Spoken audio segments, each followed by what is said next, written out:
Hello and welcome to SPMIS Academy. Today we'll analyze important newspaper articles of 10th May 2025.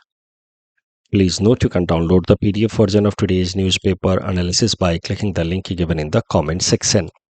This is the list of the topics that we'll be covering from today's newspaper. The first article is about the Pakistan-Turkey nexus. This topic is important from our syllabus GS paper 2 international relations point of view. सबसे पहले current context देखते हैं and then we'll get into the details of this particular article. देखिए आप सबको पता है कि भारत ने ऑपरेशन सिंदूर लॉन्च किया on 9 locations in Pakistan in order to attack the terrorist related sites. अब फेस सेविंग अटेम्प्ट कह सकते हैं आप पाकिस्तान का, अपना चेहरा बचाने के चक्कर में कि भाई हमारे ऊपर अटैक हो गया तो हम भी कुछ ना कुछ तो रिटेलिएट करेंगे. Pakistan has also escalated the situation. अंतर है दोनों में. कल भी हमने न्यूज़पेपर एनालिसिस में बात की. भारत ने टेररिस्ट साइट्स पर अटैक किया था जबकि पाकिस्तान ने हमारे ऑफिशियल एयर बेस पे अटैक किया है. तो सॉर्ट ऑफ पाकिस्तान ने अपने तरफ से वॉर की डिक्लेरेशन कर दी है. ऑफिशियल डिक्लेरेशन आना बाकी है, बट भारत के जो ऑफिशियल साइट्स हैं, चाहे एयर बेस हो या सिविलियन लोकेशन हो, वहाँ पे पाकिस्तान ने मोटर सेलिंग या ड्रोन बेस्ड अटैक करना शुरू कर दिया है. खबरें ऐसी भी आ रही हैं कि Pakistan has engaged it's fighter jets like F-16 और भारत ने F-16 एक फाइटर जेट को मार भी गिराया पाकिस्तान का. तो ऑफ कोर्स पाकिस्तान ने इंटेंसिफाई कर दिया है cross border aggression, but Indian forces have been successful in repulsing such motive of Pakistan. अब दुनिया के कई सारे ऐसे देश हैं जो इस मुद्दे पे भारत और पाकिस्तान के बीच में जो एस्केलेशन हुआ है उस पे एक न्यूट्रल स्टैंड रख रहे हैं. For example US and UK both have requested India and Pakistan to de escalate the situation and engage into negotiation. जबकि कुछ देश ऐसे हैं, जैसे इजराइल की बात की जाए तो वो अनइक्विवोकल सपोर्ट दे रहा है भारत को, पूरा पूरा समर्थन दे रहा है भारत को. और वो इसलिए दे रहा है ऐसा समर्थन क्योंकि Israel faces similar kind of situation. It faces terrorism on its border in existential manner, जैसे भारत टेररिज्म फेस करता है on its border because of Pakistan. और यही कारण है कि भारत और इजराइल को 2003 में हमारे देश के प्रधानमंत्री, उस टाइम के प्रधानमंत्री लेट अटल बिहारी वाजपेयी जी ने कहा था कि both sides are natural allies because both faces similar kind of threat in existential manner, that is terrorism on its border. तो इजराइल तो भारत का सपोर्ट कर रहा है सीधा सीधा, लेकिन एक देश ऐसा है जो पाकिस्तान को पूरी तरीके से सपोर्ट कर रहा है, वो है टर्की. इनफैक्ट कई सारे जो ड्रोन बेस्ड अटैक्स करने की कोशिश की पाकिस्तानियों ने भारत के ऊपर, वो ज़्यादातर ड्रोन जो है वो टर्की मेड है. For example about 300 drones Turkey made drone Asisguard Songar models were used by Pakistan in the recent retaliation. समझने की कोशिश करते हैं कि जो पाकिस्तान और टर्की का नेक्सस है क्यों बिल्ड होता जा रहा है इन करंट टाइम, क्यों इतना स्ट्रांग होता जा रहा है. तो एक तो कारण है आइडियोलॉजिकल बॉन्ड. जो करंट टर्की रेजीम है, political regime under president Recep Tayyip अर्डोगन, उनका जो पॉलिटिकल प्रैक्टिस का स्टाइल है वो पाकिस्तान की आइडियोलॉजी से काफ़ी मिलता जुलता है. पाकिस्तान हमेशा से ही रेडिकल इस्लामिक आइडियाज़ के अराउंड ही उसकी पॉलिटिकल इस्टेब्लिशमेंट्स काम करती रही है, क्योंकि उनका मेन मकसद है भारत को डिमीन करना. उनका सारे पॉलिटिकल पार्टीज़ का मोर और लेस एक ही इंटेंशन रहता है, भारत को डिमीन करना. और वो लोग हमेशा ही भारत को दिखाने की कोशिश करते हैं as a anti Islamic country, और अपने आप को प्रो इस्लामिक कंट्री दिखाने के चक्कर में हमेशा ही वो radical Orthodox conservative Islamic ideas की बातें ही करते हैं इन जनरल. और यही कारण है कि वहाँ पे फिर टेररिज्म भी पनपता है. और इसी तरीके की पॉलिटिकल आइडियोलॉजी प्रैक्टिस करते हैं टर्की के current president Recep Tayyip Erdogan, and that is why there is strong resonance in the current political regime of Turkey and Pakistan. वो आइडियोलॉजिकल बॉन्ड मजबूत हो रहा है. दूसरा, इंटरनेशनल लेवल पे जो मुस्लिम कंट्रीज के बीच में लीडरशिप को लेकर के जो डिस्प्यूट है between Turkey and Saudi Arabia, वो भी एक बड़ा फैक्टर है. तो टर्की और सऊदी अरबिया के बीच में क्या कंपटीशन है वो समझिए. Saudi Arabia claims itself to be the leader of Muslim countries, क्योंकि इस्लाम धर्म से संबंधित जो दो मेजर लोकेशन से हैं, Mecca and Medina, they belong to Saudi Arabia. तो इस ग्राउंड पे Saudi Arabia claims itself to be the natural leader of Muslim countries. जबकि टर्की का कहना है कि Turkey used to be the seat of Khalifa.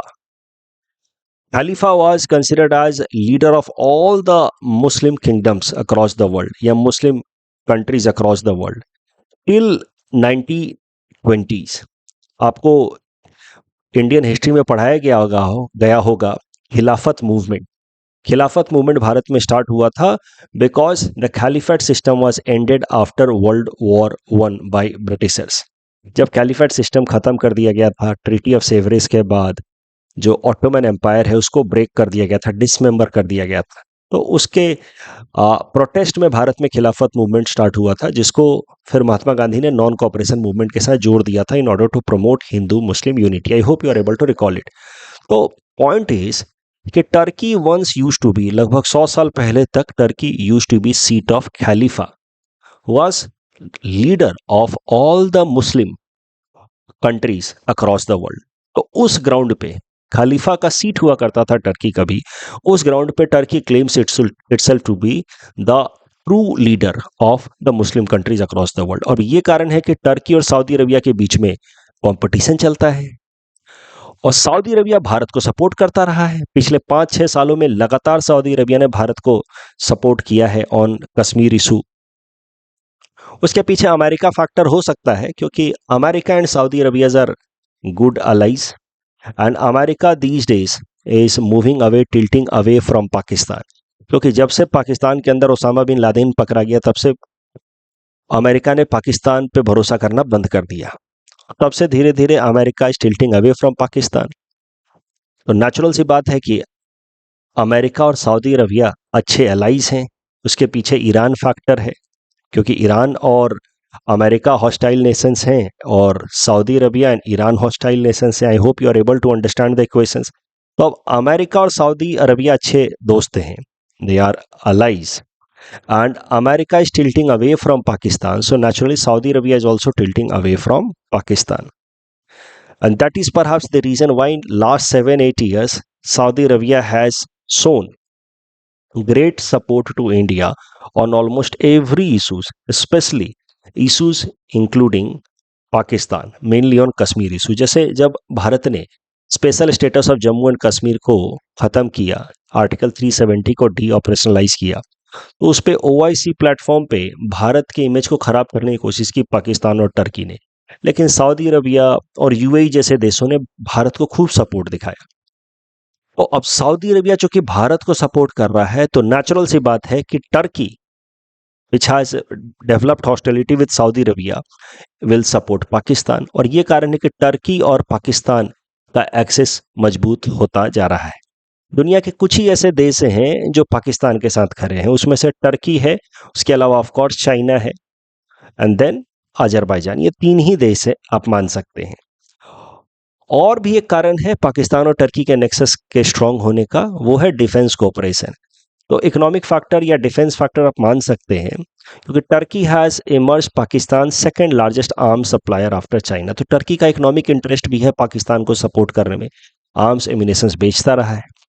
Turkey की बात की जाए तो ये बड़ा ही थैंकलेस कंट्री है, थैंकलेस देश है, क्योंकि जब यहाँ पे अर्थक्वेक आया था, मैसिव अर्थक्वेक आया था साल 2023 में, तो भारत ने यहाँ पे ह्यूमैनिटेरियन एड प्रोवाइड किया था अंडर ऑपरेशन दोस्ती।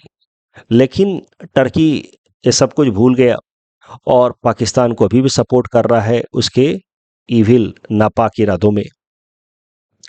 जरा देखते हैं कि भारत क्या स्टेप्स ले रहा है टर्की को रोकने के लिए और ये टर्की पाकिस्तान नेक्सस को कर्ब करने के लिए। टर्की को अलग अलग प्लेटफॉर्म पे भारत अब काउंटर करने की कोशिश कर रहा है।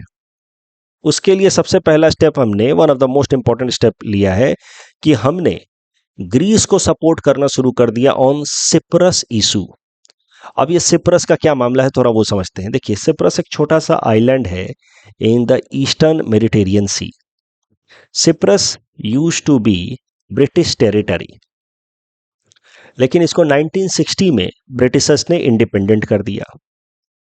अब सिप्रस जो आइलैंड है, यहाँ पे जो लोग रहते हैं वो मेनली 2 तरह के हैं, 2 एथनिसिटी के हैं।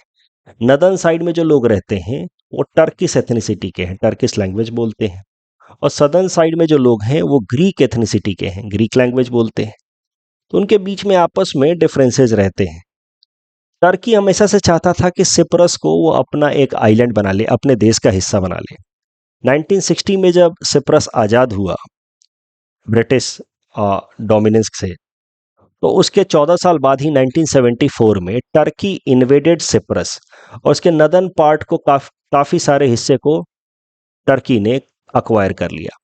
वो तो फिर यूनाइटेड नेशन के इंटरवेंशन के बाद इस एक एक जोन बनाया गया, यूनाइटेड नेशन बफर जोन, और जिसके मदद से रोका गया टर्की का further extension inter southern side. तो आज के टाइम में अगर आप सिप्रस की बात करें, सिप्रस आइलैंड की, तो इसका नदर्न हिस्सा जो है वो टर्की के कंट्रोल में है, या जो सेडेड फॉर्म में आप देख रहे हैं। बाकी जो सदर्न हिस्सा है वही एक इंडिपेंडेंट सोवरेन कंट्री है, जिसको आप कह सकते हैं सिप्रस रिपब्लिक। अब टर्की बार बार कोशिश करता है कि पूरा का पूरा ये हिस्सा अपने कंट्रोल में ले ले, और दुनिया के ज़्यादातर देश जो एंटी टर्की स्टैंड रखते हैं वो टर्की के इस हिस्से के एक्विजिशन को इलीगल डिक्लेयर करते हैं, ये गलत है, तुम इसको खाली करो। भारत भी ऐसा ही स्टैंड रखता है। भारत, जो कि सिप्रस के इस एरिया में रहने वाले लोग ग्रीक एथनिसिटी के हैं, इसलिए ग्रीस तो सीधा सीधा सपोर्ट करता है रिपब्लिक ऑफ सिप्रस को, और Bharat republic of Cyprus and Greek जो अप्रोच है उसको सपोर्ट करता रहा है। So India has been supporting Greece and republic of Cyprus against Turkey in Cyprus issue. ये भारत का एक स्टैंड है, और इसके बदले में फायदा क्या मिलता है? ग्रीस पूरा पूरा सपोर्ट करता है भारत को on it's stand on Jammu and Kashmir, कि जम्मू कश्मीर हमारा है, इस पे पूरा पूरा ग्रीस सपोर्ट करता है कि ये Jammu Kashmir is the territory of India. दूसरे, अगर बात की जाए तो टर्की और पाकिस्तान दोनों सपोर्ट करते रहे अजरबैजान को। ये भी एक इस्लामिक कंट्री है, रेडिकल इस्लामिक आइडियाज के अराउंड इसका जो पॉलिटिकल यूनिट है वो वर्क करता है। इसी कारण से इनका कोहेरेंस है विद टर्की एंड पाकिस्तान। तो अजरबैजान के अगेंस्ट फिर भारत, ये दोनों ट्रांस कॉकेशियन कंट्रीज हैं, यहाँ पे कहीं पे आप मान लीजिए सेंट्रल एशिया से नीचे। तो अजरबैजान और आर्मेनिया, उसका नेबर कंट्री है आर्मेनिया, इसके बीच में कन्फ्लिक्ट चलता रहता है। ये कन्फ्लिक्ट रिलीजियस भी है, क्योंकि अजरबैजान इस्लामिक कंट्री है, आर्मेनिया जो है उसमें क्रिश्चियन लोग ज़्यादातर रहते हैं, और टेरिटोरियल डिस्प्यूट भी है। टेरिटोरियल डिस्प्यूट जिस लोकेशन को लेकर के आर्मेनिया और अजरबैजान के बीच में, वो है नगर्नो काराबाख रीजन। ये एरिया है नगर्नो काराबाख रीजन। तो भारत इनडायरेक्टली आर्मेनिया को सपोर्ट करता रहा है in order to break the alliance of Azerbaijan, Turkey and Pakistan, और इस कारण से भारत को आर्मेनिया का सपोर्ट मिलता रहता है जम्मू एंड कश्मीर इशू। तीसरा, India middle east Europe economic corridor जो स्टार्ट किया गया, दुनिया के कई सारे देशों ने मिल करके स्टार्ट किया, जिसमें कनेक्टिविटी को डेवलप करने की कोशिश की जा रही है भारत की मिडिल ईस्ट कंट्रीज के साथ एंड यूरोपियन मार्केट के साथ।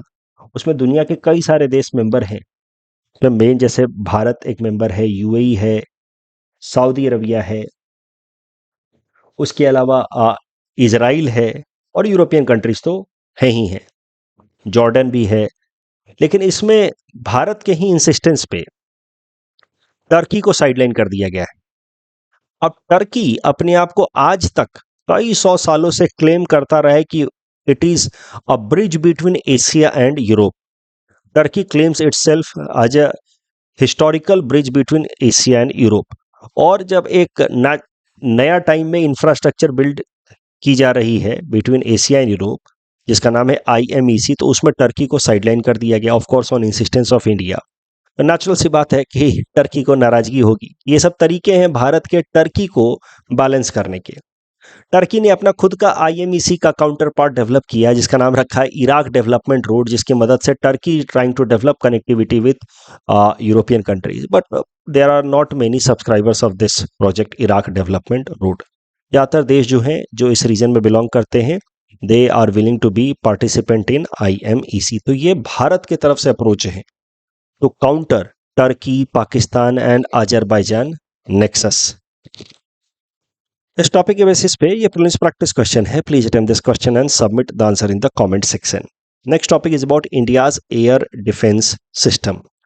This topic is important from our syllabus GS paper 2 international relations point of view, also important from our syllabus GS paper 3 internal security point of view. Air defence system होता क्या है? देखिए, air defence system military equipments होते हैं जिनका main लक्ष्य होता है eliminate aerial threats coming from an enemy. जैसे मान लीजिए कि ये एक एनिमी का एयरक्राफ्ट है जो हमारे देश की तरफ घुस रहा है, हमारे देश के ऊपर अटैक करने के लिए आ रहा है. तो जो हमारे देश का एयर डिफेंस सिस्टम होगा उसका मेन लक्ष्य होगा कि इस एरियल थ्रेट को हवा में ही डिस्ट्रॉय कर दे, एयर में ही डिस्ट्रॉय कर दे. That is the purpose of air defence system. Air defence system के अंदर कई सारे इक्विपमेंट्स एक साथ कोऑर्डिनेशन में काम करते हैं. Long range surveillance radar, command vehicle and all. देखिए, एयर डिफेंस सिस्टम में मेनली 3 स्टेप्स होते हैं और फिर देखेंगे कि अलग अलग इक्विपमेंट्स कौन कौन सा रोल प्ले करते हैं. पहला स्टेप होता है डिटेक्शन का, कि एनिमी के तरफ से आने वाला थ्रेट को डिटेक्ट किया जाए. उसके लिए इस्तेमाल किया जाता है सर्विलेंस रडार, ये लॉन्ग रेंज सर्विलेंस रडार. फिर होता है ट्रैकिंग, कि एक बार जब डिटेक्ट कर लिया तो ये किस ट्राजेक्टरी पे मूव कर रहा है, किस स्पीड पे आ रहा है, उन सबको डिटेक्ट करना होगा. उसके लिए इस्तेमाल किया जाता है कमांड व्हीकल का. वो डिटेक्ट भी करता है और बाकी डिफेंस सिस्टम्स को वो नोटिस भी देता है कि हमारे तरफ एक एनिमी एरियल थ्रेट आ रहा है. और फिर तीसरा स्टेप शुरू होता है इंटरसेप्शन का. इंटरसेप्शन में लगे होते हैं engagement radar and launch vehicle. तो ये तो डिटेक्ट किया, इस रडार सिस्टम ने तो डिटेक्ट किया. ये रडार सिस्टम जो है अब इंगेज करेगा इस एरियल थ्रेट को, इसको आइडेंटिफाई करेगा कि किस ट्राजेक्टरी से आ रहा है, किस हाइट पे है, और फिर अपना मिसाइल हम लोग लॉन्च करेंगे जो एरियल डिफेंस मिसाइल है. उस एरियल डिफेंस मिसाइल को सपोर्ट करेगा ये इंगेजमेंट रडार. इस एरियल डिफेंस मिसाइल्स को सैटेलाइट सपोर्ट भी मिल सकता है. कई सारे जो high advanced aerial defence missiles होते हैं उनको सैटेलाइट बेस्ड ट्रैकिंग सपोर्ट में मिलता है. ग्राउंड बेस्ड इंगेजमेंट रडार भी होता है. और इसके मदद से फिर होता है इंटरसेप्शन, जिसकी मदद से incoming aerial threat is intercepted and destroyed in air itself. तो मेनली इसमें यूज होते हैं surface to air missiles. Primary weapons in aerial defence system are surface to air missile. हाँ, जो फाइटर जेट्स होते हैं, जैसे हमारे देश का फाइटर जेट है Rafale, they are also part of air defence system, but उनका मेन इस्तेमाल एयर डिफेंस में कम और ऑफेंस में ज्यादा होता है. अटैक करना हो तो रफाल वगैरह फाइटर जेट का इस्तेमाल किया जाएगा. डिफेंस में कम होता है. डिफेंस के लिए इस तरह के air defence system having surface to air missiles they are used more. अब भारत के इंडियन एयर डिफेंस सिस्टम की बात की जाए तो it is very very robust, और हम पाकिस्तान के तरफ से आने वाले किसी भी पॉसिबल एयर थ्रेट को डिफीट करने के लिए तैयार हैं. समझते हैं भारत के एयर डिफेंस सिस्टम के बारे में. इसमें हर तरीके का मिसाइल से लेकर के ड्रोन है हमारे एयर डिफेंस सिस्टम में. तो सबसे पहले एयर डिफेंस सिस्टम में है बैलिस्टिक मिसाइल डिफेंस सिस्टम. तो बैलिस्टिक मिसाइल डिफेंस सिस्टम का काम होता है कि इनकमिंग बैलिस्टिक मिसाइल्स को डिस्ट्रॉय कर दे. What are ballistic missiles? Ballistic missiles are long range missiles जिनको लॉन्च किया जाता है just by giving thrust at a particular angle. वो एक प्रोजेक्टाइल की तरह उनको लॉन्च कर दिया जाता है एक पर्टिकुलर एंगल पे, और फिर वो हवा में जाते हैं, काफी दूर डिस्टेंस तक जाते हैं. कभी कभार तो एटमॉस्फेयर से बाहर भी चले जाते हैं, एक्सोस्फेयर में चले जाते हैं. And then because of gravitational pull of the earth they again start coming down. इतने हाइट पे जाते हैं ये, और उसके बाद because of gravitational pull they start coming down. So they come at a very very high speed. It becomes sometimes very difficult to intercept them. Ballistic missiles के against जो डिफेंस सिस्टम होता है उसको कहा जाता है ballistic missile defence system, in order to destroy incoming ballistic missiles. अब पाकिस्तान के पास अलग अलग तरीके के बैलिस्टिक मिसाइल हैं. Ababeel, I am so sorry, Shaheen, Shaheen 2, 3, Gauri, Ghaznavi, अब नाम देख रहे हैं, अब्दाली, बाबर, सारे ऐसे नाम हैं जो इन्वेडर्स रहे हैं भारत के ऊपर. ऐसे नाम अपने मिसाइलों के रखे हैं पाकिस्तान ने. और रेंज भी इसकी अच्छी, कुछ कुछ मिसाइल्स की ऐसी है, जैसे अबाबील की बात की जाए तो वो पूरे भारत को कवर कर सकता है, भारत के अलग अलग लोकेशंस को कवर कर सकता है. तो अगर भारत के अपने एयर डिफेंस सिस्टम इफेक्टिव तरीके से ना हुए तो पाकिस्तान के ये मिसाइल्स भारत के किसी भी लोकेशन पे अटैक कर सकते हैं। और वो पेलोड जो हो सकता है वो कन्वेंशनल पेलोड भी हो सकता है, ऐसे आरडीएक्स वगैरह, न्यूक्लियर पेलोड भी हो सकता है। तो इसके लिए जरूरी है कि हमारा एक स्ट्रॉन्ग एयर डिफेंस सिस्टम हो against these ballistic missiles. Ababeel का रेंज सबसे ज्यादा है।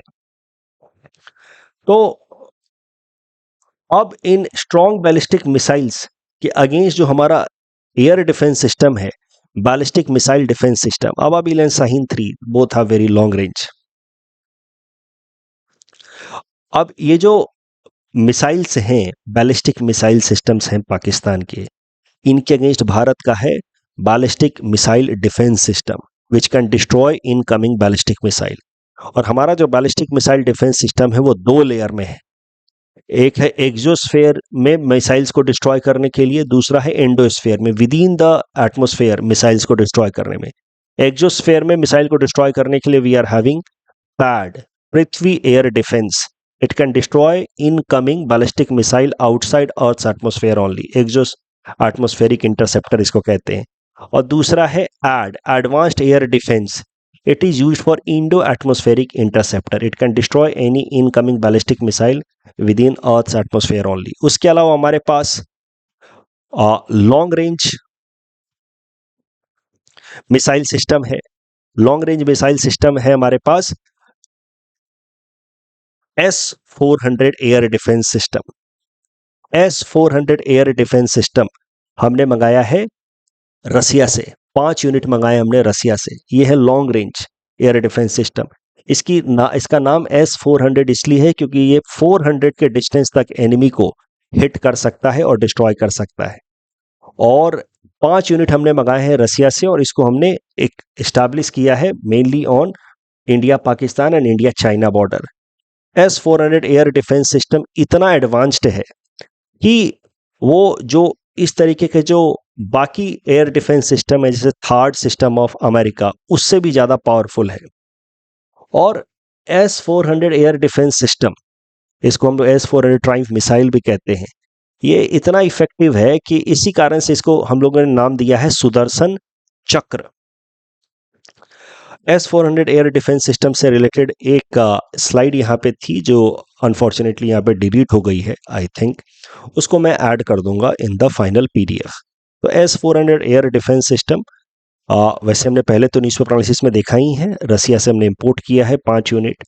और S-400 system is very precise, एक बार में वो 400 किलोमीटर के डिस्टेंस तक को के इनकमिंग थ्रेट को डिस्ट्रॉय कर सकता है, इसीलिए इसका नाम है सुदर्शन चक्र। फिर है कुछ मीडियम रेंज के एयर डिफेंस सिस्टम जैसे MRSAM, medium range surface to air missile system. इसको हमने डेवलप किया है इजराइल के साथ मिल करके।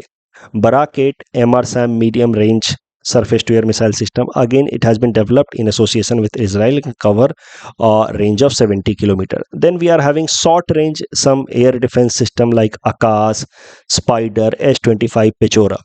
Akash air defense system वहीं हमारे पास indigenously developed, Spider is developed or has been brought from Israel, S-25 Pechora has been taken from USSR, and then we are having QRSAM, quick reaction surface to air missile system. It is again indigenous, Bharat ने खुद develop किया है। DRDO जो भारत की defence agency है उसने develop किया है in association with Bharat electronics limited and Bharat dynamics limited. और एंटी ड्रोन सिस्टम्स भी हमारे पास जो ड्रोन्स को न्यूट्रलाइज कर सकते हैं in the air itself. Anti drone system का नाम है आकाश तीर सिस्टम विद इंडियन आर्मी।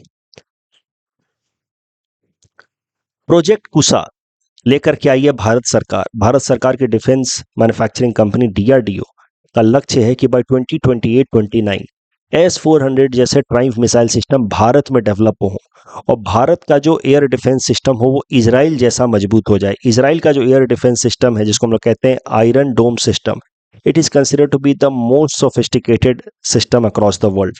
तो वैसा मजबूत हो जाए इसके लिए S-400 जैसे ट्राइम्फ मिसाइल सिस्टम भारत में इंडिजिनसली डेवलप हो, इसके लिए DRDO लेकर के आ रही है प्रोजेक्ट कुसा। इस तरीके के मिसाइल्स बनाए जाएंगे जिससे एक सिंगल शॉट से 85% तक प्रोबेबिलिटी होगी कि इनकमिंग एरियल थ्रेट को डिस्ट्रॉय किया जा सके। So project Kusha is a step in direction of Atmanirbhar Bharat initiative in defence sector.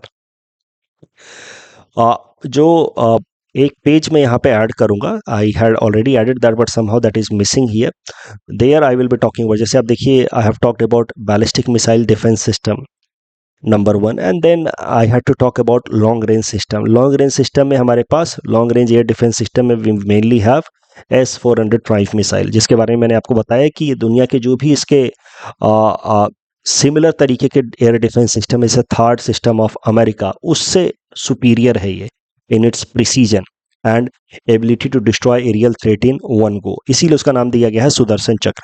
तो वो पीपीटी में यहाँ पे ऐड कर दूंगा।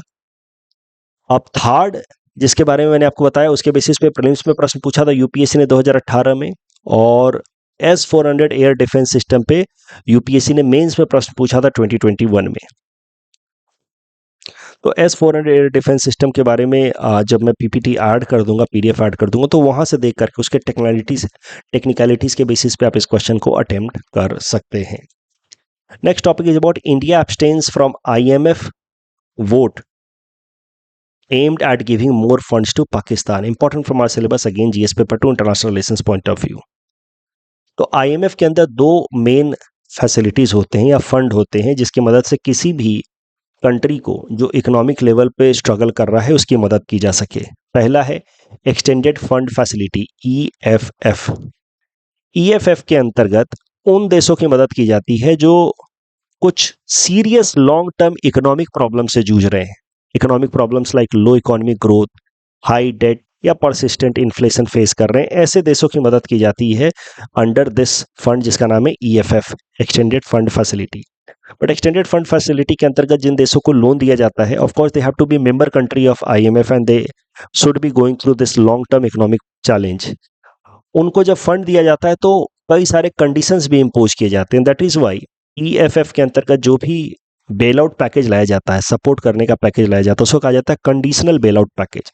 उस कंट्री के ऊपर कई सारे कंडीशंस लगाए जाते हैं कि आप अपने इकोनॉमिक रिफॉर्म्स करेंगे, जैसे टैक्स रिलेटेड सिस्टम को बदलेंगे, सब्सिडी में बदलाव करेंगे, अपनी इकोनॉमी को ज़्यादा ज़्यादा ओपन या मार्केट ओरिएंटेड बनाएंगे, इस तरीके का पहले कंडीशंस इम्पोज किया जाता है। And once the country accepts and implement such conditions then only the country is bailed out supported by IMF। Generally EFF के अंतर्गत जो लोन होता है वो लॉन्गर पीरियड के लिए दिया जाता है फॉर 10 ईयर्स या मोर। एक दूसरा फंड जिसके अंतर्गत IMF मदद करता है अपने मेंबर कंट्रीज की, वो होता है resilience and sustainability facility, RSF। इसमें उन देशों की मदद की जाती है जो कुछ लॉन्ग टर्म चैलेंजेस फेस कर रहे हैं बिकॉज ऑफ क्लाइमेट चेंज या फिर थ्रेट ऑफ फ्यूचर पैंडेमिक्स। तो ये जो RSF फंड है, it helps countries against challenges arising because of climate change या future pandemics.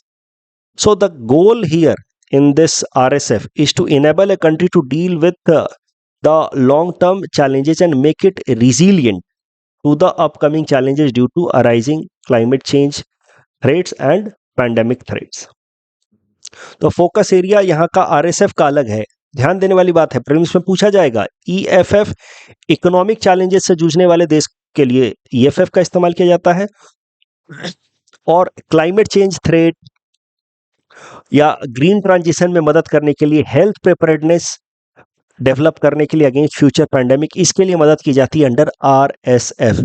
यहाँ पे लोन और लंबे समय के लिए दिया जाता है, 20 ईयर्स के लिए, विथ अबाउट 10.5 years का ग्रेस पीरियड दिया जाता है। Of course the loan under RSF is also linked to reforms. The country willing to take loan under RSF must take steps like climate budgeting, renewable energy promotion या disaster planning. ये सब direction में काम करेंगे तभी जाकर के RSF के अंतर्गत फंडिंग मिलेगी। अब न्यूज ये है कि EFF के अंतर्गत पाकिस्तान को $1 बिलियन का लोन डिस्पर्स किया जा रहा है और RSF के अंतर्गत $1.3 बिलियन का लोन डिस्पर्स किया जा रहा है। मतलब टोटल IMF ने $2.3 बिलियन फंड देने का फैसला किया है पाकिस्तान को। और ये फंड जैसे मिला नहीं कि पाकिस्तान ने अपना अग्रेशन ऑन द बॉर्डर को और इंटेंसिफाई कर दिया। सोचो $2.3 बिलियन मिलते इतना खुश हो गया ये। हम लोग के पास लगभग $600 बिलियन हमारे फॉरेक्स रिजर्व में बचा हुआ है। सोचो तो कितना अंतर है अभी दोनों देशों के बीच में। अब ये जब फंड एलोकेशन की बात चल रही थी अंडर EFF एंड RSF, तो वो जो डिसीजन चल रहा था IMF के एग्जीक्यूटिव बॉडी का, उस डिसीजन में इंडिया ने पार्टिसिपेट नहीं किया। India abstained from voting on IMF decision.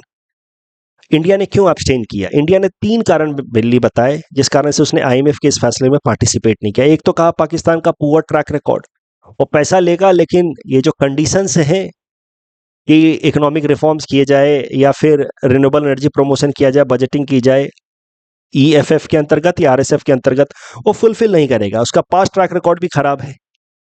वो कंडीशनल बेल आउट आप कर तो रहे हो, एक कंडीशन पूरा करने वाला है नहीं। भारत ने ये कहा। दूसरा, डेट सस्टेनेबिलिटी, पैसा कहां से लौटाएगा? लोन ले तो रहा है but it is unsustainable. Pakistan economy is not in a condition to return back this $2.3 billion in future. और तीसरा, इस पैसे का वो मिसयूज करने वाला अगेन टू प्रमोट टेररिज्म, और वो टेररिज्म मेनली भारत को झेलना है। इसलिए why should India be participating in this? अब सवाल ये उठता है कि इंडिया ने एब्सटेन क्यों किया, इस रिजोल्यूशन के अगेंस्ट वोट क्यों नहीं किया? तो कारण ये है कि आईएमएफ के अंदर नो वोट करने का ऑप्शन नहीं होता। आईएमएफ की जो 25 डायरेक्टर की बॉडी होती है, आईएमएफ की executive board comprises of 25 directors. उसमें से 24 एग्जीक्यूटिव डायरेक्टर होते हैं और एक मैनेजिंग डायरेक्टर होता है। ये जो 24 एग्जीक्यूटिव डायरेक्टर्स होते हैं उसमें से एक भारत की तरफ से भी है एग्जीक्यूटिव डायरेक्टर। अब ये जो आईएमएफ की एग्जीक्यूटिव बोर्ड होती है उसमें नो वोट करने का ऑप्शन नहीं होता है जब भी कोई रिजोल्यूशन पे चर्चा होती है। तो अगर आपको रिजोल्यूशन के अगेंस्ट आप हैं, you do not want to support the resolution, तो you simply abstain from voting. आप वोटिंग में आइए मत, बट नो वोट करने का ऑप्शन नहीं है। या तो आप मीटिंग में आएंगे, इसका मतलब है आप यस वोट कर रहे हैं, या तो आप एब्सटेन कर जाएं। तो this is the best India could do, abstain. Abstention का मतलब ही है कि इंडिया वोटेड नो, पाकिस्तान को फंड नहीं मिलना चाहिए, बट फिर भी उसको फंड मिला है। और now Pakistan has increase its aggression, सारा पैसा इसी में बर्बाद कर देगा। फिर वही कहानी, 2-4-10 दिन तक लड़ाई चलेगी, पैसा खत्म हो जाएगा, फिर आईएमएफ के सामने पहुंच जाएगा कि हमारा पैसा खत्म हो गया। इस टॉपिक डिस्कशन के बेसिस पे प्रीलिम्स प्रैक्टिस क्वेश्चन है। Please attempt this question and submit the answer in the comment section. Next is about Harop drones, important from prelims exam point of view. Harop drones have been developed by MBT missile division of Israel. तो अब देख रहे हो Israel कितने जगह पे हमारे साथ खड़ा है। हर तरह का डिफेंस इक्विपमेंट में कहीं ना कहीं इजराइल हमारा पार्टनर है। ये देखो, मैंने बताया था ये जो मीडियम रेंज में एमआर साम एंड बराक 8 है, ये दोनों इजराइल के साथ हमने डेवलप किया है। शॉर्ट रेंज स्पाइडर हमने इजराइल से मंगाया है। तो इजराइल और रसिया ये दोनों हमारे ट्रस्टवर्दी डिफेंस पार्टनर हैं। हैरोप ड्रोन्स भी हमने मंगाया है इजराइल से, इजराइल की एमबीटी मिसाइल डिवीजन ने डेवलप किया है। Harop drones are known as loitering munitions. Loitering munitions मतलब इसकी खासियत क्या होती है कि ये किसी भी एक डेजिग्नेटेड साइट पे जहां पे अटैक करना है उसके ऊपर होवर कर सकता है, घूम सकता है 9 घंटे तक। 9 घंटे तक वहां पे वो रेकी करेगा, सर्विलेंस करेगा। और जब हम लोग इंटेंट करेंगे तो फिर जाकर के एक पर्टिकुलर लोकेशन पे क्रैश भी कर सकता है और उस लोकेशन को डिस्ट्रॉय भी कर सकता है। ये खासियत होती है हैरोप ड्रोन्स की। ये कन्वेंशनल ड्रोन्स या कन्वेंशनल अनमैन्ड एयर व्हीकल्स के तुलना में अलग है। कन्वेंशनल अनमैन्ड एयर व्हीकल्स या कन्वेंशनल ड्रोन्स क्या करते हैं, किसी पर्टिकुलर एरिया का बस सर्विलेंस करते हैं कि यहाँ पे ये लोकेशन है, वो लोकेशन, इंफॉर्मेशन भेजते हैं। But these Harop drones are उड़ता फिरता मिसाइल लॉटरिंग म्यूनिशंस हैं। ये they are use for dual purpose. एक तो रेकी करते हैं, रिकॉनेसेंस करते हैं कि यहाँ पे एनिमी का लोकेशन है, और फिर जरूरत पड़ने पे इनकी मदद से अटैक भी किया जा सकता है। ये जा करके एनिमी के ऊपर गिर भी जाते हैं मिसाइल की तरह। And that is why this Harop drones are known as suicide drones. Harop operates under man in loop control system. ये जब तक हवा में 9 घंटे तक सर्विलेंस कर सकता है तब तक it always remain connected from ground, और इसको ग्राउंड से इसको इंस्ट्रक्शन दिया जा सकता है by a human operator in real time. हर मिनट इसको मैनेज किया जा सकता है बाय ह्यूमन ऑपरेटर, और जब जरूरत पड़ती है तो उसको अटैक के लिए इंस्ट्रक्शन दिया जाता है। जब अटैक इंस्ट्रक्शन दिया जाता है तो जाकर के ये डेजिग्नेटेड टारगेट पे हिट कर देता है। ह्यूमन के साथ ये कंट्रोल में रहता है। That is why it is known as man in loop system. तो अगर जरूरत पड़ती है तो मिशन को अबॉर्ट भी किया जा सकता है। This Harop drone can be brought back also without attacking. Current news ये है कि हैरोप ड्रोन्स का इस्तेमाल भारत ने किया है। अभी टर्की के ड्रोन्स का इस्तेमाल कर रहा है पाकिस्तान, इजराइल वाले ड्रोन्स का इस्तेमाल कर रहे हैं हम लोग।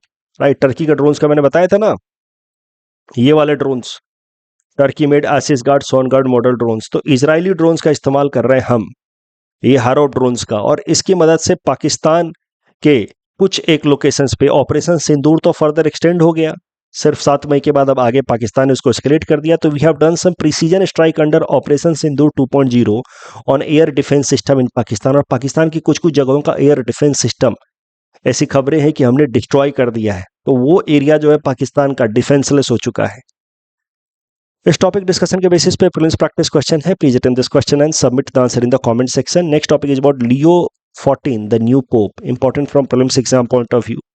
Robert Prevost has become the first American pope in 2000 years history of Catholic Church। पहली बार अमेरिका से कोई पोप बना है। He is 69 years old। He has taken papal name Leo 14। तो नाम असली है इनका रॉबर्ट प्रीवोस्ट, लेकिन एज अ चर्च लीडर उन्होंने जो नाम चुना है वो है लियो 14। इनसे पहले जिस पोप ने लियो नाम चुना था वो थे Leo 13। He remained pope from 1878 to 1903। Prevost जो हैं वो शिकागो के रहने वाले हैं, but originally he is Peruvian citizen. इस टॉपिक के बेसिस पे ऐसा सिंपल सा प्रीलिम्स में प्रश्न पूछा जा सकता है। Please attempt this question and submit the answer in the comment section. अब कैक्टस, ऑपरेशन कैक्टस लिली का सिंपल सा काम था मेघना रिवर को क्रॉस कराने में हमारे आर्म फोर्सेस की मदद करना। और यहाँ पे ये दूसरा स्टेटमेंट गलत है, यहाँ 70% नहीं 60% होगा। So correct answer is option A. Second statement is wrong. Axiom mission में ये तीसरा स्टेटमेंट गलत है, यहाँ पे पूछा गया था इनकरेक्ट, क्योंकि सारे के सारे नासा के एस्ट्रोनॉट्स नहीं हैं, बाहर के भी हैं, भारत के भी हैं। और स्टार लिंक से संबंधित दूसरा स्टेटमेंट गलत है, क्योंकि जियो स्टेशनरी ऑर्बिट पे नहीं है, लो अर्थ ऑर्बिट में है ज्यादातर स्टार लिंक के satellite. So second statement is wrong. That's all from our side for today. Thanks for watching.